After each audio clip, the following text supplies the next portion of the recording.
Saya sebut tauhid pemersatu umat dan syarat untuk masuk surga. Syarat. Tanpa tauhid nggak bisa orang masuk surga, meskipun dia beramal sebanyak-banyaknya. Makanya pernah ditanyakan oleh Aisyah radhiyallahu anha tentang Ibnu Jud'an, yang dia di Mekah banyak melakukan amal-amal soleh, menolong orang miskin, menjamu orang-orang menunaikan ibadah haji, menolong anak yatim. Kata Aisyah, apakah bermanfaat dia amal solehnya itu? Kata Nabi, enggak bermanfaat. Tidak bermanfaat sampai dia mengucapkan dua kalimat syahadat. Sampai mengucapkan dua kalimat, sampai dia mengucapkan kalimat tauhid, baru bermanfaat buat dia. Makanya orang-orang kafir yang melakukan amal soleh apa aja nggak akan diterima oleh Allah. Di dunia dibalas, tapi di akhirat tidak. Orang kafir, ya meskipun dia berbuat kebaikan, apa saja berbuat kebaikan. Kan ada orang kafir yang dia berbuat kebaikan, nolong anak yatim, orang miskin. Bahkan ada orang kafir sekarang ini yang bangun masjid. Ada orang kafir yang nolong membantu pondok pesantren. Bahkan masuk lagi ke pondok, ya, pakai sarung, pakai pici. Dan bodohnya umat Islam tertipu dengan itu.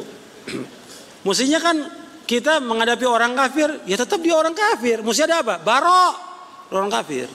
Nggak bisa mencintai orang kafir, nggak boleh orang beriman mencintai orang kafir, tidak boleh selama-lamanya, tidak boleh. Hatta dia orang tua, anak, saudara, nggak boleh mencintai orang kafir, nggak boleh ada seberat zarrah ini cinta pada orang kafir, tidak boleh selama-lamanya. Kalau dia mencintai orang kafir, maka dia bukan orang beriman, orang munafik. Itu bukan orang beriman kalau mencintai orang kafir. Nggak ada yang namanya orang beriman itu mencintai orang kafir, nggak ada. Nggak boleh. Mau antum buktikan ayatnya? Antum lihat dalam surah Al-Mujadilah ayat 22, surah 58 ayat 22. Antum lihat ayatnya biar antum tahu. Sekarang ini banyak orang-orang mencintai orang kafir, mendukung orang kafir, ya, mendukung orang, membela lagi orang kafir.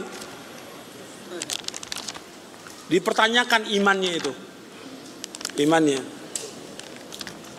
Antum lihat di surah Al-Mujadilah surah 58 di ayat 22. Ayat 22. Allah berfirman, la tajidu qauman yu'minuna billahi wal yawmil akhir yuwadduna man hadallaha wa rasulahu walau kanu aba'ahum aw abna'ahum aw ikhwanahum aw ashiratahum ulaika kataba fi qulubihimul iman wa ayyadahum bi ruhin min wa yudkhiluhum jannatin tajri min tahtiha al-anharu khalidina fiha radhiyallahu anhum wa radu an ulaika hizbullah ala inna hizballahi humul muflihun.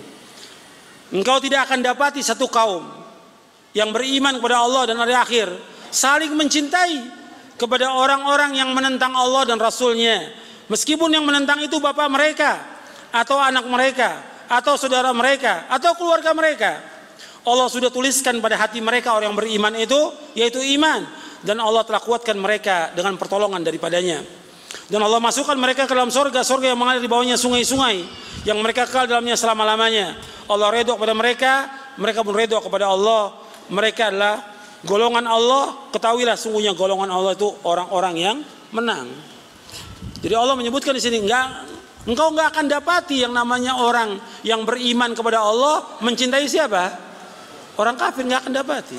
Meskipun orang kafir itu bapak mereka, anak mereka, saudara mereka, keluarga mereka, nggak akan cinta. Nggak boleh mencintai orang kafir selama-lamanya, nggak boleh. Kalau dia mencintai orang kafir, berarti yang tidak benar apanya? Imannya nggak benar, dia orang munafik ini, bukan orang beriman. Jelas? Nanti saya sebutkan lagi ayat yang lain. Kalau antum mau tanyakan lagi, saya sebutkan lagi ayat yang lain. Jadi orang kafir meskipun dia melakukan amal soleh, diterima atau tidak di hari kiamat oleh Allah? Tidak, nggak akan diterima oleh Allah. Dasarnya di beberapa ayat dalam Al-Quran. Di antara Allah berfirman, wa qadimna ila ma amilu min amalin faja'alnahu haba'an manthura. Kami hadapkan seluruh amal mereka pada hari kiamat, kami jadikan amal mereka seperti debu-debu yang berterbangan. Mereka nyumbang masjid, nyumbang anak yatim, nyumbang pondok, gak ada manfaat sama sekali. Allah jadikan seperti debu-debu yang berterbangan, gak ada manfaatnya sama sekali. Allah jadikan seperti fata morgana, seperti yang Allah sebutkan dalam surah An-Nur.